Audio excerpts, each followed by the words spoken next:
bagaimana mereka saling menghargai, saling menghormati, ya, dan tidak menjadikan masalah-masalah khilafiyah ijtihadiyah itu untuk saling mencaci maki, saling menyesatkan, saling mengeluarkan dari ahlu sunnah, saling menjauhi, saling memusuhi dan seterusnya, apalagi saling sampai level mengkafirkan.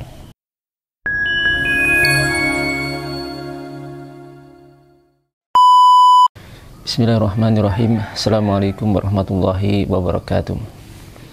Perbedaan pendapat di kalangan para ulama pendahulu kita, para ulama salaf dan kurun setelahnya, itu membawa keberkahan untuk mereka dan juga kita, memberikan edukasi, pendidikan kepada kita, dan menambah wawasan keilmuan kita dan bagaimana kita bersikap dalam masalah-masalah seperti ini.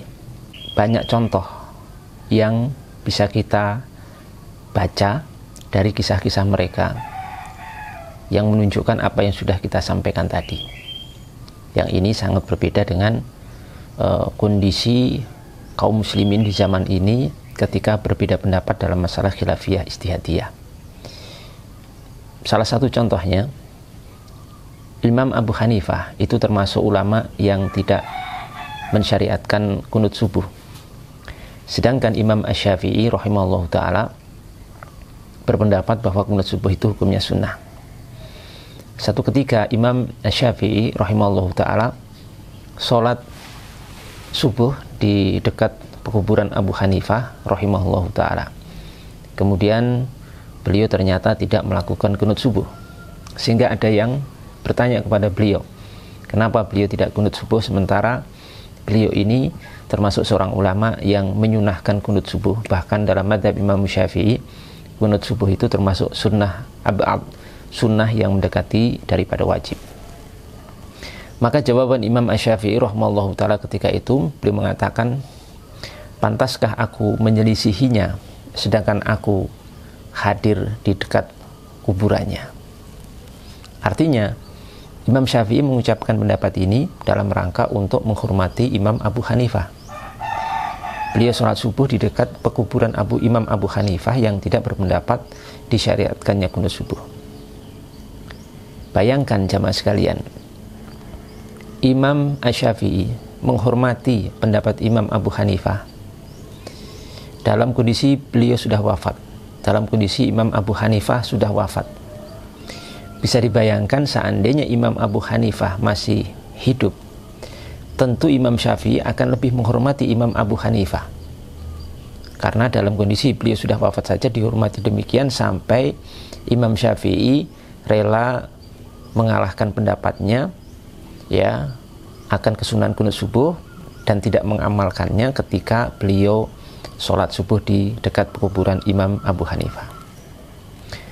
Contoh lain, Imam Ahmad bin Hanbal rahimahullah ta'ala punya pendapat bahwasanya darah yang keluar dari hidung, kalau dalam bahasa Jawa itu mimisan, dan bekam itu membatalkan wudhu. Lalu satu ketika ada seorang yang bertanya kepada Imam Ahmad bin Hanbal, jika ada seorang imam sholat, ya, kemudian keluar darah dari hidungnya dan tidak berwudhu, apakah Anda akan mau sholat di belakangnya? Maka Imam Ahmad bin Hanbal rahimahullahu ta'ala menyatakan, kaifa la usalli khalfal imami Malikin wa Sa'id bin al-Musayyib, bagaimana aku tidak mau sholat di belakang Imam Malik bin Anas dan Imam Sa'id bin al-Musayyib? Artinya apa? Artinya walaupun Imam Ahmad bin Hanbal berpendapat dan punya pendapat bahwa darah yang keluar dari hidung itu membatalkan wudhu, tapi beliau sangat menghormati imam lain yang berpendapat tidak membatalkan wudhu, seperti Imam Malik bin Anas dan Imam Sa'id bin Musayyib. Maka ketika beliau ditanya, apakah Anda akan sholat di belakang imam yang keluar darah dari hidungnya dan tidak berwudhu, maka beliau menjawab tegas, beliau mau sholat di belakang imam seperti ini, karena imam seperti ini atau pendapat yang dipegang imam seperti ini merupakan pendapat Imam Malik bin Anas dan Imam Sa'id ibn Musayyib. Bagaimana aku tidak sholat di belakang Imam Malik dan Sa'id ibn Musayyib? Ini juga menunjukkan bahwasanya bagaimana Imam Ahmad ibn Hanbal berakhlak mulia kepada imam-imam lain yang berbeda pendapat dengan beliau, kendati perbedaan pendapat itu ya tidak bisa disatukan. Kendati Imam Ahmad memiliki pendapat lain yang berselisih dengan imam lain, menghormati, memuliakan, bahkan tetap mau sholat di belakang imam-imam seperti itu yang secara pendapat sebenarnya itu merupakan pendapat yang bertolak belakang dengan pendapat yang beliau yakini. Teman-teman sekalian yang dimuliakan Allah Subhanahu wa taala, dua kisah yang saya sampaikan tadi itu disampaikan oleh seorang ulama ya, yaitu Syekh Waliullah Ad-Dihlawi yang beliau wafat tahun 1176 Hijriah. Di dalam kitab beliau Hujjatullahi Al-Balighah ya, jilid 1 halaman 39.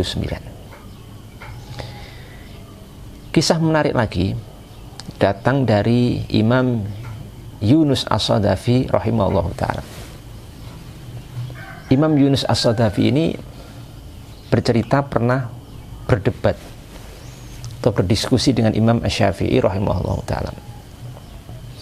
Beliau mengatakan demikian: ma ra'aitu aqala min asy-Syafi'i nadhartuhu yawman fi mas'alatin thumma iftaraqna walakini fa akhadha bi yadi thumma qala ya Aba Musa ala yastaqima an nakuna ikhwanan wa illam nattafiq fi mas'alatin. Imam Yunus As-Sadafi pernah bercerita dan menyatakan, tidaklah aku mengetahui ada seorang yang lebih cerdas, lebih berakal dari Imam Syafi'i. Satu ketika aku berdebat dengan beliau, berdiskusi dengan beliau dalam satu permasalahan. Kemudian kami berpisah. Setelah berpisah itu beberapa waktu kemudian beliau Imam Syafi'i menjumpai aku, kemudian mengambil tanganku, ya, memegang erat tanganku seraya berkata, wahai Abu Musa, tidakkah kita ini boleh untuk tetap bersaudara walaupun kita tidak sepakat dalam satu masalah saja? Bagaimana luar biasanya perbedaan pendapat di antara imam-imam kita. Imam Syafi'i khususnya di sini benar-benar bisa menjadi teladan bagi kita semuanya. Berbeda pendapat dengan Imam Yunus As-Sadafi, tapi beliau tetap memegang erat ukhuwah Islamiyah. Beliau tetap saling mencintai, saling menghargai, dan tidak meruntuhkan persaudaraan karena iman dan Islam hanya karena perbedaan pendapat dalam masalah khilafiyah ijtihadiyah. Sampai Imam Az-Zahabi mengomentari kisah ini dengan mengatakan, hada yadullu ala kamari akli hadal imami wa fiqhi nafsihi famazala an-nullara ikhtalifun. Kisah ini menunjukkan kepada kita bahwasanya akan kesempurnaan akal, kecerdasan, akan akal Imam Syafi'i dan kecerdasan fikih beliau. Ya, menunjukkan orang yang akalnya sempurna, orang yang benar-benar faqih, orang yang benar-benar ilmu, mestinya harus punya sikap seperti Imam Syafi'i rahimahullahu ta'ala. Ya, ini harusnya seperti ini. Jangan sampai perbedaan pendapat itu dijadikan alasan untuk saling bermusuhan, saling mencerca, saling menjauhi, saling memboikot, saling menyesatkan, bahkan naudzubillah, bahkan sebagiannya sampai saling mengeluarkan dari ahli sunnah dan mengkafirkan. Padahal permasalahan yang menjadi ajang perdebatan ataupun perbedaan pendapat itu masalah yang masih masuk ranah khilafiyah ijtihadiyah, yang seharusnya kita mencontoh para imam-imam kita. Terkhusus tadi nama-nama yang sudah kita sebutkan, Imam Syafi'i, Imam Abu Hanifah, Imam Ahmad bin Hanbal, Imam Malik bin Anas, Sa'id ibn Musayyib, Yunus As-Sadafi, ya, dan mungkin ada nama-nama lain yang belum atau tidak bisa kita sebutkan semuanya di sini. Kisah Imam Syafi'i dan Yunus As-Sadafi ini disebutkan oleh Imam Al-Zahabi rahimahullahu ta'ala dalam Syiar A'lamin Nubala jilid 8 halaman 240. Teman-teman sekalian yang dimuliakan Allah Subhanahu wa ta'ala, dari kisah-kisah tadi kita bisa mengambil satu pelajaran. Hendaknya kita ini ketika berbeda pendapat dengan saudara kita, dengan guru-guru kita, dengan siapapun, ya, hendaknya kita berusaha untuk tetap menjaga ukhuwah Islamiyah, ya, tetap untuk menjaga persaudaraan karena Allah Subhanahu wa ta'ala, karena kita punya iman dan Islam. Yang menjadi fondasi persaudaraan kita itu keimanan dan keislaman kita kepada Allah Subhanahu wa ta'ala, karena tidak ada sesuatu yang lebih agung, lebih besar dari iman wal Islam. Bagaimana mereka saling menghargai, saling menghormati, ya, dan tidak menjadikan masalah-masalah khilafiyah ijtihadiyah itu untuk saling mencaci maki, saling menyesatkan, saling mengeluarkan dari ahlu sunnah, saling menjauhi, saling memusuhi dan seterusnya, apalagi saling sampai level mengkafirkan. Ini sangat berbeda sekali dengan kita, sebagian kita di zaman ini kaum muslimin, bukan semuanya, tapi sebagian kecil kaum muslimin yang justru mereka ini sebenarnya katanya sudah hijrah, tapi masih justru kondisi sebelum hijrah itu masih lebih baik daripada setelah hijrah. Kalau sebelum hijrah itu masih bisa mentolerir dan meneladani para ulama yang sudah kita sebutkan tadi, tapi setelah hijrah justru tidak bisa menerapkan apa yang sudah dicontohkan para ulama pendahulu kita. Beda sedikit langsung menjauhi, beda sedikit langsung memutus tali silaturahim atau persaudaraan sama muslim, beda sedikit langsung menyesatkan, beda sedikit langsung memboikot, beda sedikit langsung mengeluarkan dari ahlu sunnah, ya, si fulan bukan ahlu sunnah dan seterusnya, bahkan sampai level mengkafirkan. Semoga Allah Subhanahu wa ta'ala senantiasa memberikan taufik dan hidayahnya kepada kita, dan senantiasa membimbing kita kepada jalan yang lurus, jalannya ahlu sunnah wal jamaah, jalannya para ulama salaf, para pendahulu kita, dari para imam-imam besar, para imam-imam ahli sunnah wal jamaah yang mendapatkan petunjuk. Demikian, semoga bermanfaat. Assalamualaikum warahmatullahi wabarakatuh.